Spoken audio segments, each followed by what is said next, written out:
go.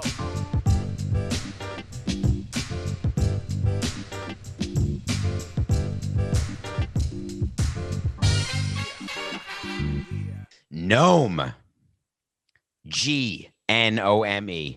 Nothing personal. Word of the day, Friday, June 4th, 2021. Thank you for taking a break from the 24 hours of Le Batard to download and listen to Nothing Personal, or you could be watching it on YouTube. Coke and I are figuring that we may go live. We were going to go live on YouTube today, and I could do 24 hours straight. I don't need a billboard. I don't need 1,000 guests. I could just talk for 24 hours back and forth with Coca in my ear. We could do it. Maybe we should do that, Coca. 24 straight, Nothing Personal episodes. God knows there's enough content to do it. Gnome means a legendary dwarfish creature supposed to guard the Earth's treasures underground. You guys know that I go on Le Batard. Maybe you don't. Every week. Every week. I didn't even get the price of gas, but every week I go on Le Batard. We have fun. I enjoy it, but I don't like when it gets personal, and I have no idea why he would call me a gnome. I think it's pretty public that I'm 5'5". Haha, I'm really 5'4" and 7/8, but I round it up. And he's not. He's like 6'10", 350. And why he would resort to calling me names in an era when he could be canceled like that, where we're all one word away, and he drops a gnome on me, it's outrageous. I'm not as angry as people think about not being on the billboard, though. I mean, they did put everybody on the billboard. Everyone who Le Batard's ever met is on the billboard for their 24-hour show that starts at noon on Friday the 4th. That's today, and goes till noon on Saturday. And the reason I'm not on the billboard is that I'm not going on the show, according to Le Batard. But I got a small little surprise, little secret just for you, Nothing Personal listeners. And we've got our own army that we're building, and we're taking on Le Batard. I'm going to interrupt one of their shows. I just haven't figured out which, because I found a way to get the login information to get onto their show. Because on Thursdays, when I'm on every week, they send it to me, and it's the same login information that I use every week. I'm going to use it again. I just don't know when I'm going to do it. And I need to think of a time when Le Batard's not there, or Stu, or Ryan. There's got to be a time during they're not going to talk for 24 hours. I can talk for 24 hours. Those guys can't. What the hell would they talk about anyway? I don't like being called a gnome. I don't mind being called short, diminutive. I was called that once. I always thought that was a pejorative word, but I don't think it is. I was going to use that as the word of the day, except I think we've already used it. So my word of advice to you, don't get upset. Sticks and stones may break my bones, but names will never hurt me. You can't hurt me, Dan, because I'm here with Coca at CBS, doing Nothing Personal every day. All I know is that you should listen for the following line over the next 24 hours. I am your captain now. I do not have a self-inflated sense of where I fit in the Le Batard orbit. I promise you that. We're building our own universe here. I love our universe. So much stuff to talk about every day. It's why we come to you every day, 45 minutes a day, except one of these days when we have something crazy good to launch. Maybe once we get to like 100,000 followers, real followers, not having bought any like everybody else does. I'm never going to buy a follower. I'm going to earn your follow on Twitter at David P. Samson or on Instagram at David P. Samson. Instagram's a little more personal. I put pictures on there, stuff I'm doing. Twitter's more business/personal. Maybe when we get to 100,000 followers, Coco, we'll do a 24-hour show. Just you and I. Just you and I. Hi. You know who's sleeping right now and not listening to the show live? Right now. Sleeping. LeBron.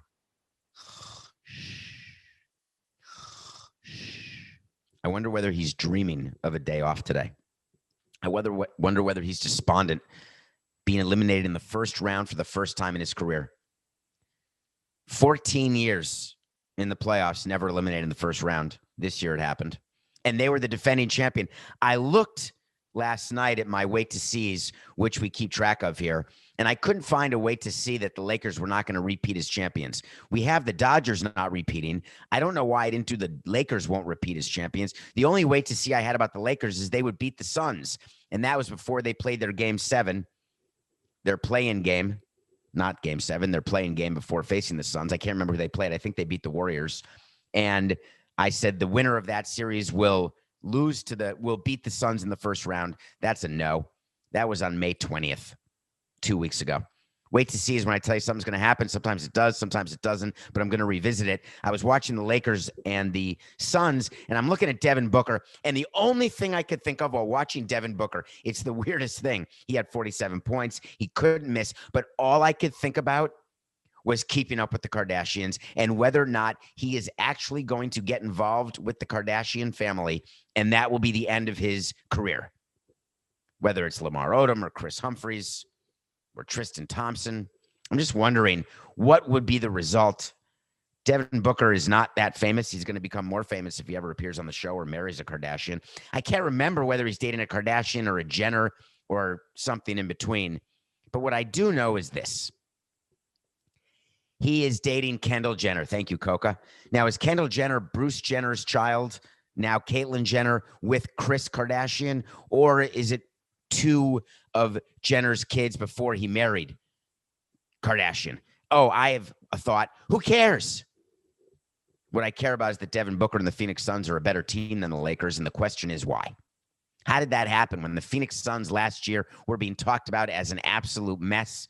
I think it was Barkley who said no one should be forced to play on Phoenix. He said to Devin Booker, get out of there as fast as you can. Meanwhile, they're now the number 2 seed going to the second round, and LeBron's going home. And I'm watching LeBron remembering his days in Miami when I was lucky enough to see him so much. We were so lucky to have him in Miami when we had him. 4 straight finals appearances, 2 titles. I mean, that's just luck having him in his prime. Father Time is again undefeated, and people are going to be upset. But LeBron's getting older. He just is. He's 36, 37 years old. He can't carry a team anymore. He can't compete against the 22, 23, 24-year-olds who can run like whirling dervishes around him. He needs help.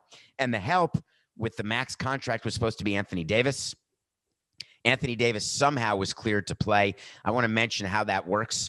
He gets checked out by the doctor. If we have a player who's ready to come back, we have the doctor and the trainer check him out. There's a checklist of things that the player has to do. What is the word, Coca? Milestones the player has to hit in order to be cleared to play. Sometimes we'd go into the training room and say, I'm not sure whether he has passed those milestones, but we need him. He's playing today. And the medical team will say, well, I'm not so sure he's ready. And we'd say, is he ready? Because you better put in the file that he's ready. I don't want to have any litigation or any issues saying that he wasn't ready and we put him in and then he got hurt and then he was in trouble and his career ended. We got to say he's ready. Am I saying that we manipulated the medical records in violation of HIPAA? No. What I'm saying is we cataloged the fact that we all thought he was ready, and that thought would often come from the front office with a total combined medical experience of 0 days. But when you're in baseball for 18 years, you become like a team trainer. You can rub out a shoulder. It's a shoulder, Coca, relax. You can figure out how to deal with hamstrings. You can look at obliques and backs and thighs and elbows and shoulders. Oh, my. And say, oh, I don't think he should be playing. He's got incentives in his contract. He's not ready. Ooh, he's going to be a free agent at the end of the year. He's definitely ready. We're not keeping him. Anthony Davis, they got to be careful with. He's their franchise. And somehow he was cleared to play. Can't be by the doctors if you watched him play. He played 5 minutes. It was sad. And the Lakers just didn't have enough. Not even close to enough. It wasn't even close. So LeBron takes the stand after the game. Part of the job. You got to meet the media. You think you wanted to meet the media after that game? Absolutely N-O-T-T. But he meets the media, and I'm not MFing mental health. So stop.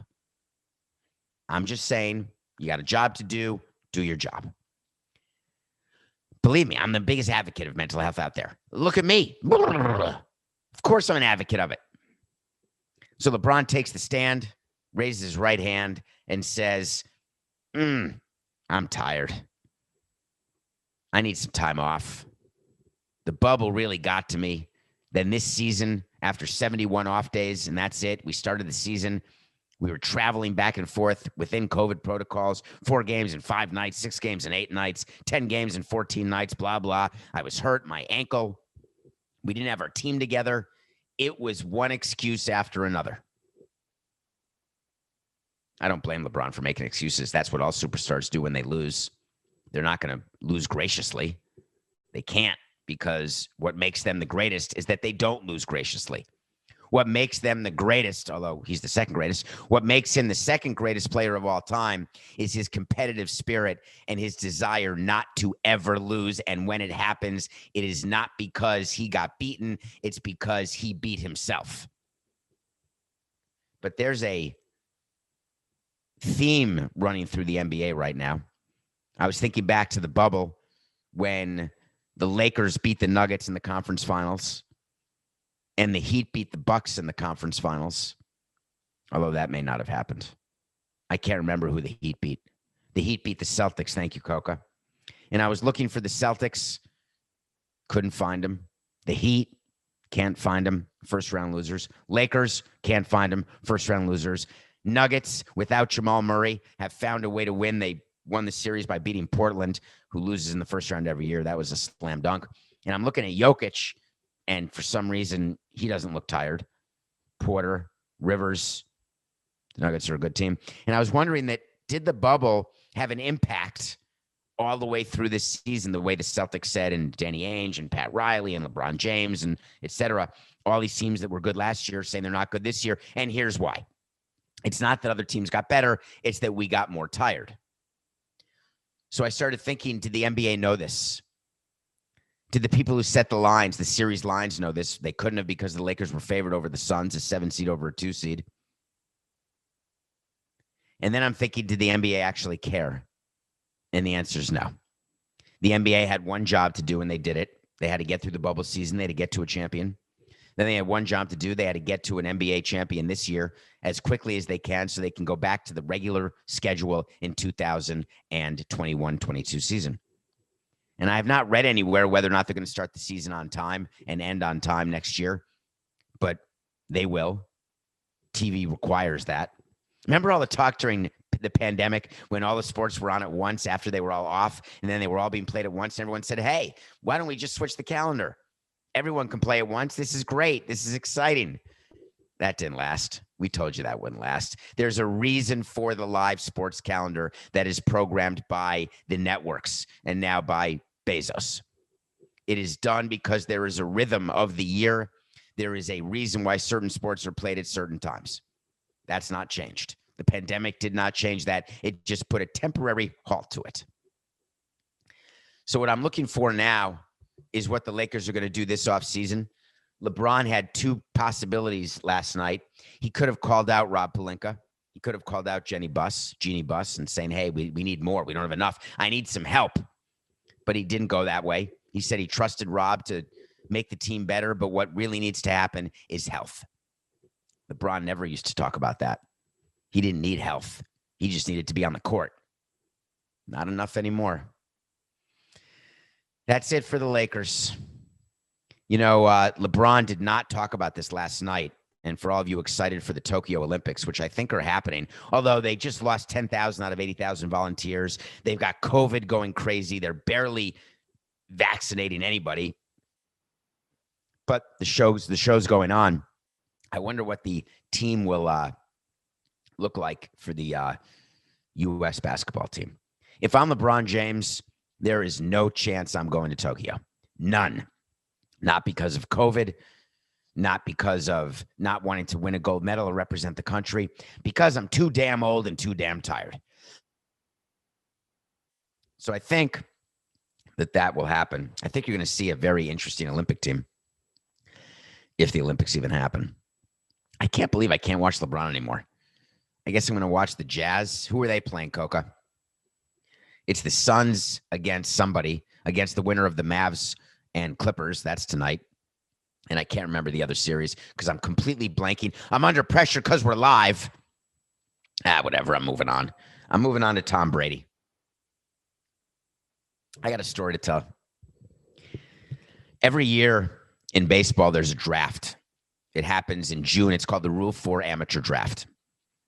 And every year there's free agency, and that happens after the season, 5 days after the World Series.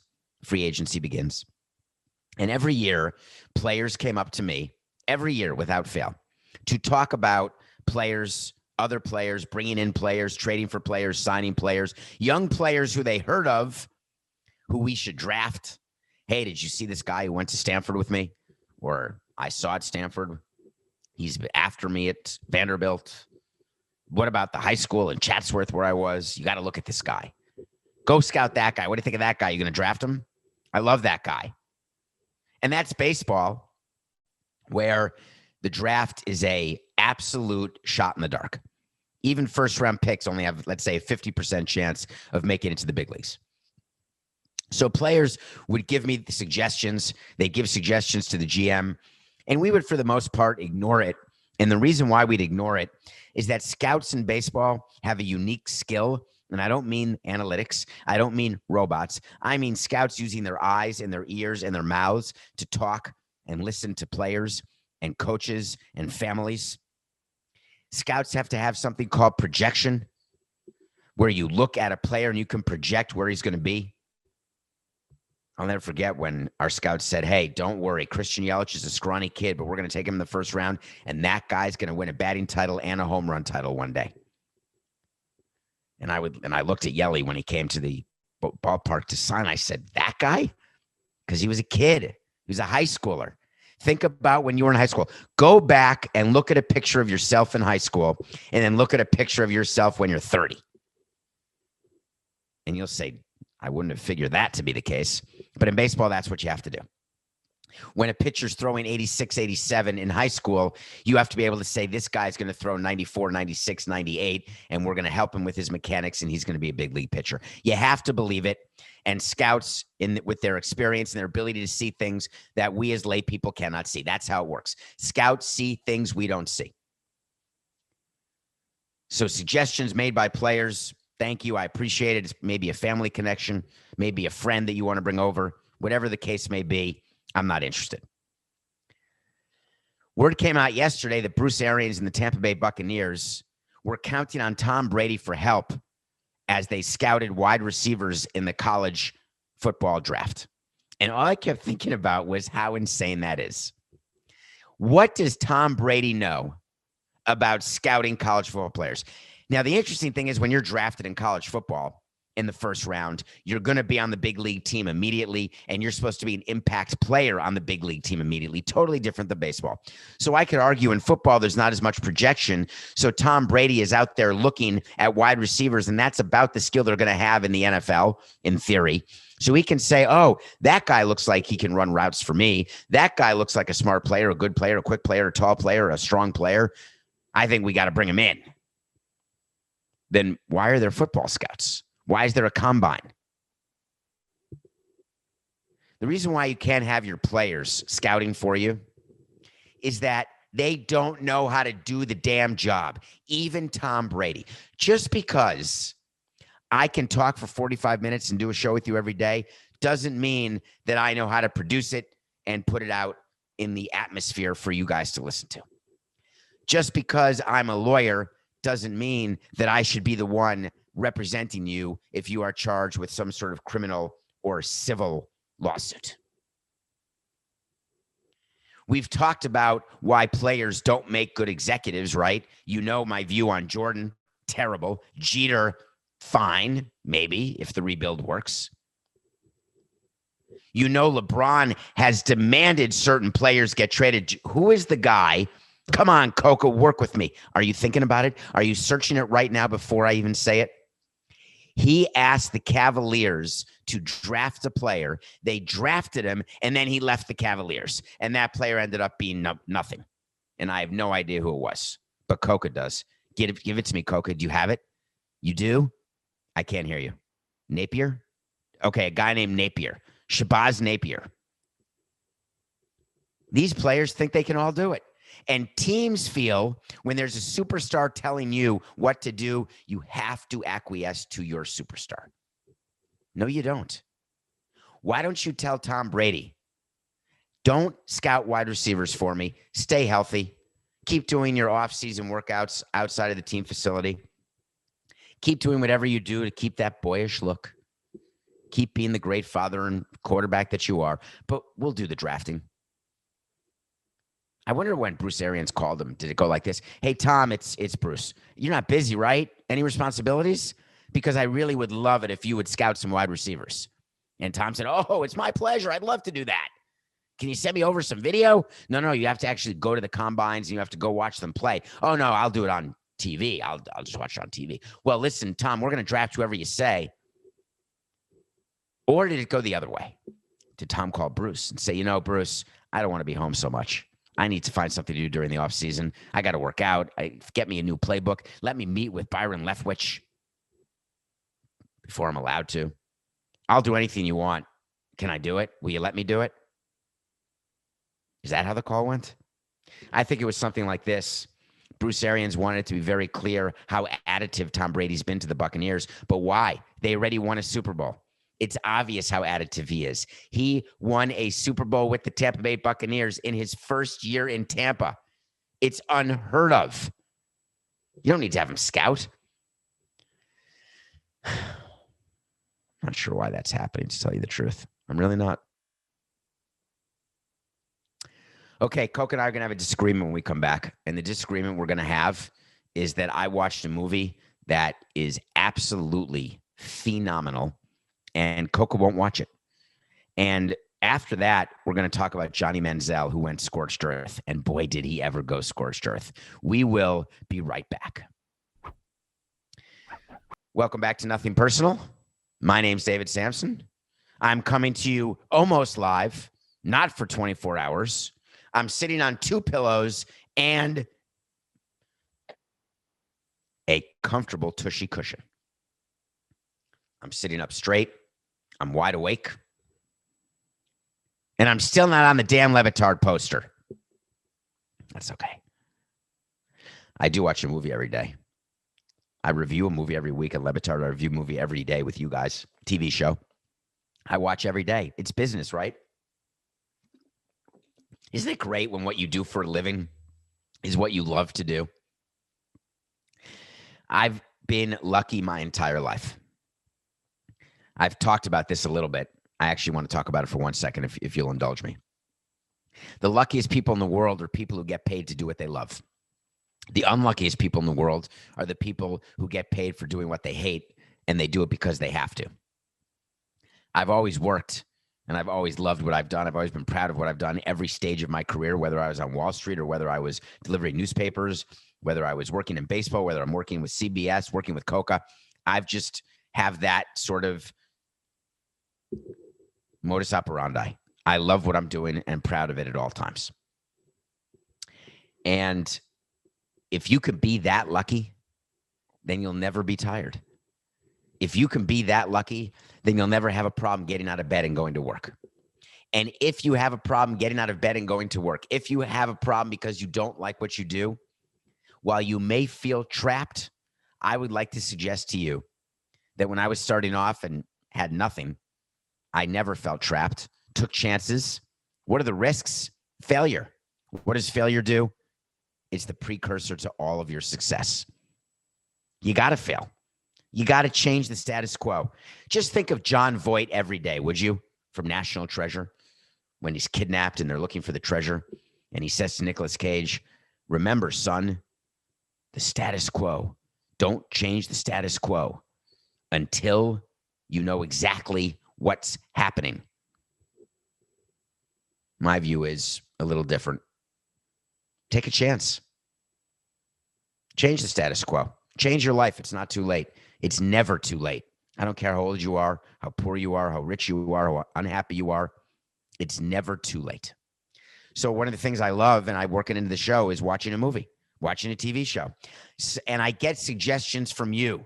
You rate, you review. Thank you. You follow on Spotify. You make us one of the top ranked shows. I love you for that. But what I love as much is that you give me movies to watch that I never had heard of, didn't know existed. And when 5 or more people at one time give me a suggestion, it moves to the top of my list.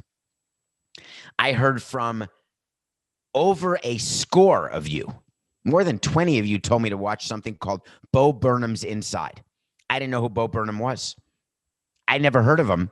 And then I saw his face and I said, that's the guy from Promising Young Woman. I didn't know he was a comedian. I'd never seen one of his shows. And he had a new show on Netflix called Inside. I didn't know one thing about it. You tell me to watch it, I watch it. So I sit down yesterday and I start watching it. It's an entire movie, 87 minutes, that he edited. He was the cameraman. He was the star. It's a one-man show done during the pandemic, but it's not like a Chappelle comedy show. It is a show about music, about comedy, showing him in an unbelievably lonely, emotional state. There is talk of suicide that I don't think was meant for humor. It was meant to reflect what a lot of people were going through and are still going through, and there's always help available. There's a phone number you can call. There's a suicide prevention hotline. If you're ever feeling like you're alone, you're not. Make that call, please. Bo Burnham cries during this show. He comes up with some of the funniest songs that he sings, including one about white women on Instagram. And spoiler alert, what white women on Instagram do to make you feel as though your life sucks and their life is awesome would knock your socks off. And he does a parody of that in a way that should make everyone feel good. It's an 87-minute show that is one of the best I've ever seen, and that's not hyperbole. And Coca said he doesn't eat broccoli. It's the best broccoli ever. I don't eat broccoli. Why don't you try it? I don't eat it. He doesn't like Bo Burnham, so he won't watch it. Why would I watch something of someone I don't like? And my answer is maybe you'll like it now. Maybe your taste buds have changed after COVID, that what you liked now is different than what you didn't like before. How do you know that's not going to be the case, Coca? Don't you think you can give me 87 minutes? Coca's lying to me when I told him this before the show, as we're preparing for the show today, talking about Le Batard and talking about Bo Burnham and talking about Johnny Manziel. Coca said to me, you know what your problem is, Samson? And that's what he calls me when he's pissed, because he thinks I call him only Coca when he's pissed, but I just call him Coca because he's Coca. You know what your problem is? He was like, you're just a sucker. You like horrible movies. Movies are rated like 15% on Rotten Tomatoes, and that's what I go by, but you love them. You're wrong, Coca. You're wrong, Dr. Brewster. I am more of a man with you as a woman than I've ever been as a woman as a man with you before. That's from Tootsie. I have no idea why that's in my head. I'm tired of you criticizing my movie choices, Coca. I really am. I'm just done with you. I'm not really done with you as producer. I'm done with you as my movie guru, though. By the way, have I not given you several movies to watch that you've liked? And you've given me several movies to watch that I've liked? Haven't I earned enough respect from a movie standpoint when I say to watch Bo Burnham's Inside that you're going to watch it? Probably not. Johnny Manziel, Heisman Award winner. Have you ever heard of him? Johnny Manziel is a 10-time All-Pro quarterback. He won 3 Super Bowls in the NFL during his career. He was a huge star in college and an even bigger star in the NFL. One of those rare Heisman winners that somehow can translate his talents into the NFL. He was given an interview yesterday, and what he said will fascinate you, because it fascinated me, to say the least. He admitted that he got paid during college. What do you mean he got paid? As in cash money. Cash. As in Benjamin Franklin's. As in he was given the keys to a safe, and inside the safe were bundles of cash. And he wasn't dealing coke or crack or meth or pills. His weapon of choice was right here. Are you looking on the Nothing Personal with David Samson YouTube channel, which I'm not threatening you to subscribe to, but it'd be nice if you did. Le Batard said subscribe. Everyone subscribes. I've never gone on Twitter and said, please subscribe to the Nothing Personal with David Samson YouTube channel, or I'll send my pit bull to bite you, or I'll send my father to kill you. What kind of crappy videos were those? In any case, nothing personal with David Samson. Just hit subscribe. Someone, Coca, had a suggestion on a side note that at the end of the show, can we put something on YouTube that says, don't forget to click subscribe? Because often people are watching bits and pieces. They're listening, they're watching. They want to see what you look like, what I look like, but then they don't hit subscribe. Anyway, I'm holding a pen. The pen was the weapon of choice for Johnny Manziel. Is it Manziel or Manziel? Is it like Idina Menzel? So it is Manziel. Is he related to Idina Menzel? I think that's totally spelled differently. Maybe that's not the way to pronounce her name. Hold on, let me get Travolta on the phone. In any case, the pen, mightier than the sword. He was paid money to sign items that would then be sold, and he was given cash. He claims he was given $30,000, $33,000. He's full of it. He was obviously given a lot more. People heard this and started reporting on it. It became a big story yesterday. Why it became a big story is that everyone knows that something happens, but no one's ever admitted that it happens. And then someone says that what you know always happens actually happened, and it still becomes a story. Can you explain that to me? It's like confirmation of the sun rising in the east. When somehow someone says to you the sun rose in the east, and you say, man, that was really up in the air. I wasn't sure about that. Thank you. I'm now confirmed. Well, you knew it. You didn't need Magellan to tell you that.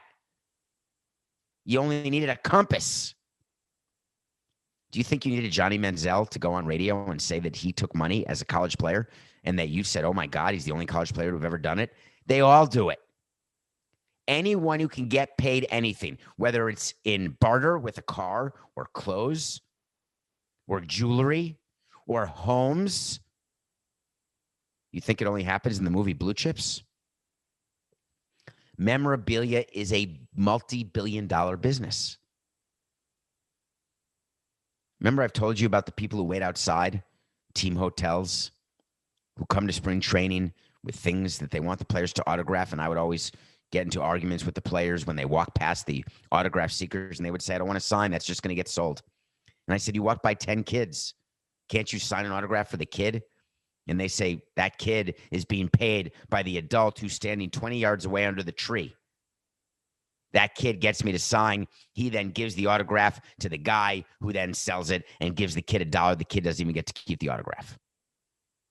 So all these people and these memorabilia companies who try to get for free what normally they'd have to pay for, that's why often players won't sign autographs, even when people really just want it for their own collection.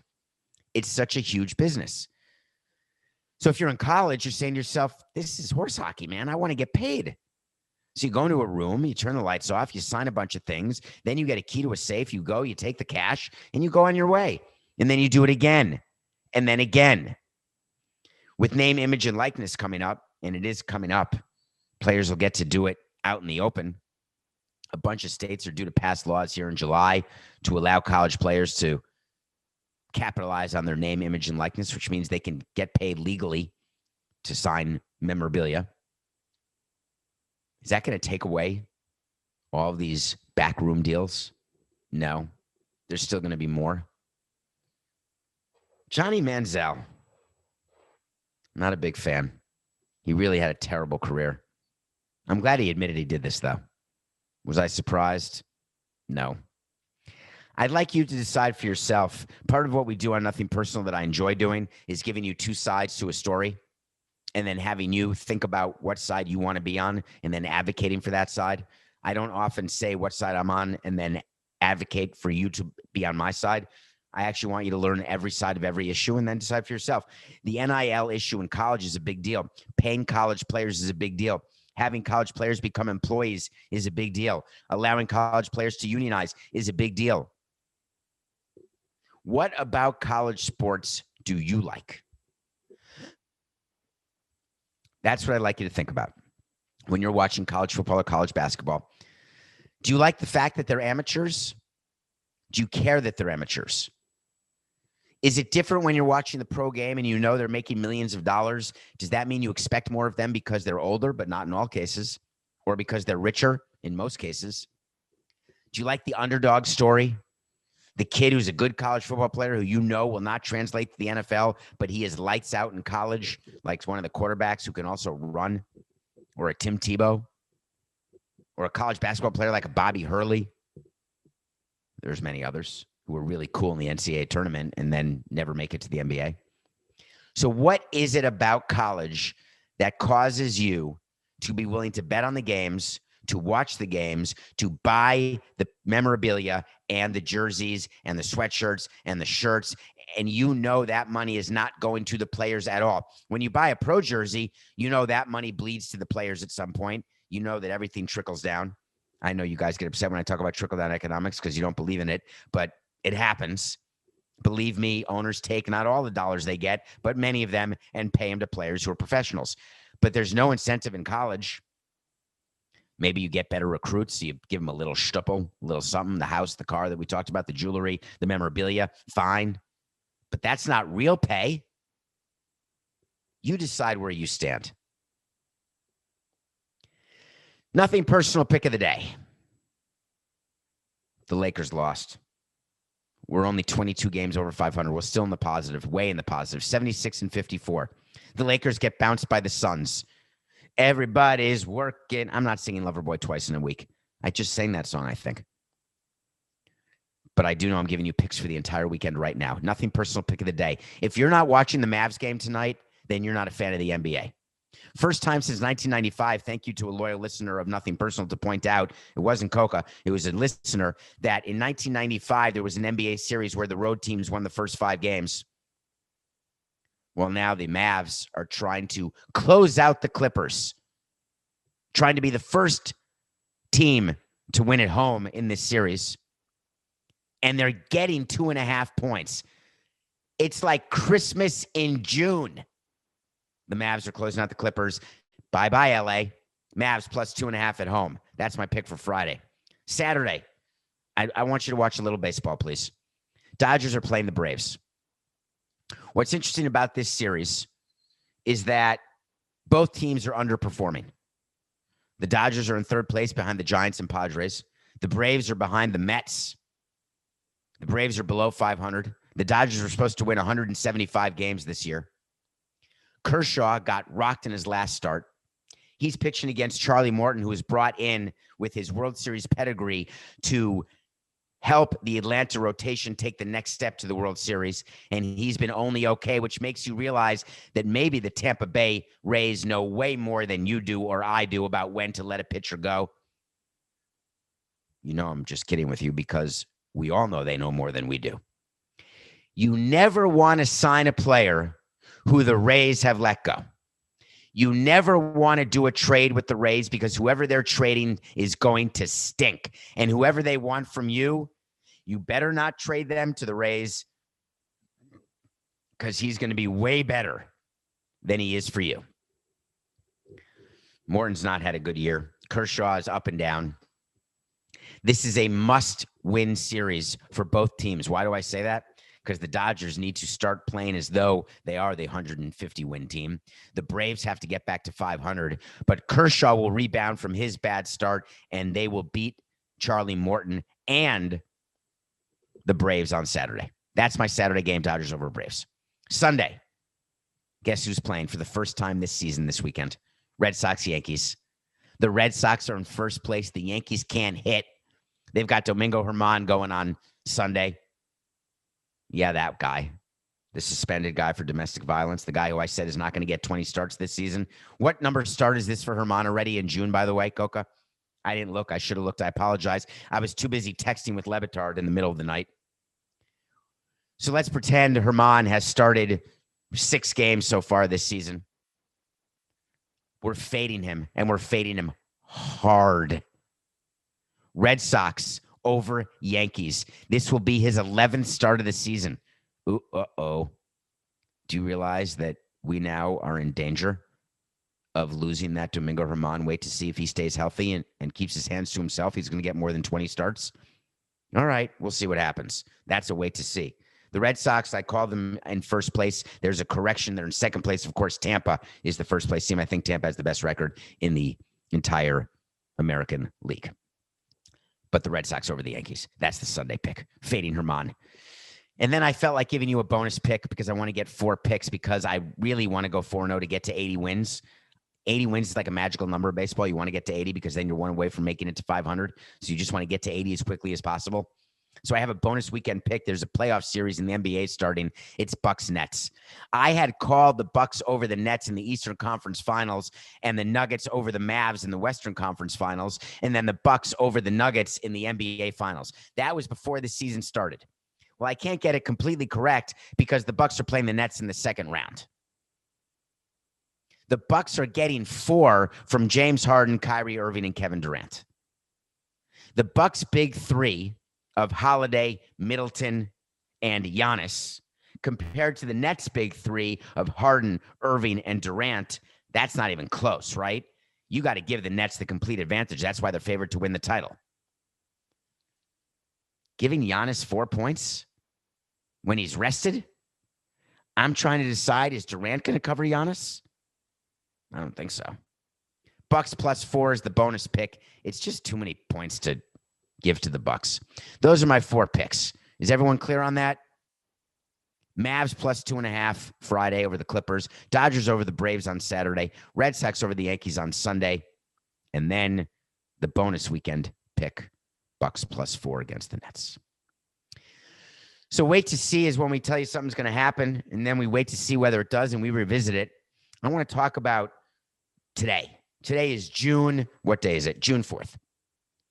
I'm trying to remember the number of managers in baseball that we had fired by June 4th, but it's fewer than 10 and more than 1.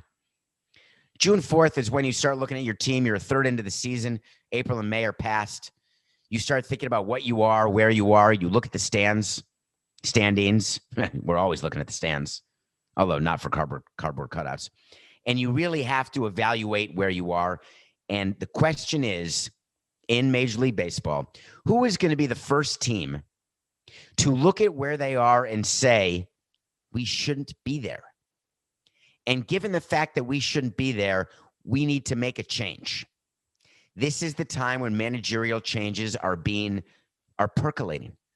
Presidents and owners are talking about it. They're going to the GM and saying, hey, we got to win 3 of our next 5, 4 of our next 6, 7 of our next 10, or we got to make a change. Our season is going too badly, and it should have been going better. I know what to do, a change. I got to wait to see. There's going to be a managerial change here before July 15th. The trade deadline is July 31st. Some manager's going to get fired, and I've got 4 possibilities. The Diamondbacks are managed by Torey Lovullo, and boy, do they stink. Now, you may be saying to yourself, they were supposed to stink. And the answer to that is yes. But I know something about the Diamondbacks that you may not know. Ken Kendrick, the owner of the Diamondbacks, will go to his president, Derek Hall, before every season and say, we're winning the title this year. We got a World Series team this year. And Derek would say, I'm not so sure about that. Going into this year, the Diamondbacks had 0 chance of performing. 0. In a loaded National League West. But the level of delusion on the ownership side in Arizona is so large that Torey Lovullo may very well get fired by July 15th because the Diamondbacks are struggling. What about David Bell? Hot choice to be the manager of the Reds. Remember the Reds had Luis Castillo, that big trade that we made, trading Luis Castillo, the end of the world as we know it. You're the worst, Samson. You traded Chris Paddock. How's he doing? Luis Castillo, how's he doing? I think Castillo's having a bad year, Coca. The Reds, when they brought in Bauer, remember, before Bauer left as a free agent, they thought their window was open. They signed Moustakas, Castellanos. We're going to win. Well, they're not winning. They're below 500. David Bell, you may have a slight problem. Third team, Brandon Hyde, Orioles. They're in the middle of a rebuild, or at the end of a rebuild. They actually don't know where they are in the rebuild. What I do know is that Brandon Hyde is not going to be the coach once the manager once the rebuild is done. The Angelos sons, who really run the team because their father doesn't run it anymore, they're fine. But at some point, don't you say it's enough that we're so bad year after year? I think Brandon Hyde may have a problem. And my last one is my most disappointing manager to watch on the hot seat. I don't know what happened to the Twins. I don't know why Nelson Cruz is so bad. I don't know why the pitching has fallen apart. I thought Berrios would be a Cy Young candidate. I thought Maeda would continue to do well for them. They're doing so badly, they're going to sell, except there is a possible chance. There's a possible chance that they're going to fire Rocco Baldelli and think that he's the problem and not the players, and them hanging on to the players for an extra year. I think it's a big wait to see. So the general wait to see is there's going to be a managerial firing before July 15th. The specific wait to see is it's going to be one of those four managers: Diamondbacks, Reds, Twins, Orioles. Wait to see. Well, that's the end of another week. Another week. I have to go nap now because when I wake up, I'm going to have to decide at what point I'm going to interrupt Le Batard's 24 hours. Make sure you listen and download to this show. Subscribe to Nothing Personal on YouTube. Then go to Le Batard's YouTube channel and see what they're spewing for 24 hours straight. See you later, Dan. And send me a framed poster, would you? It's just business. I know it's nothing personal.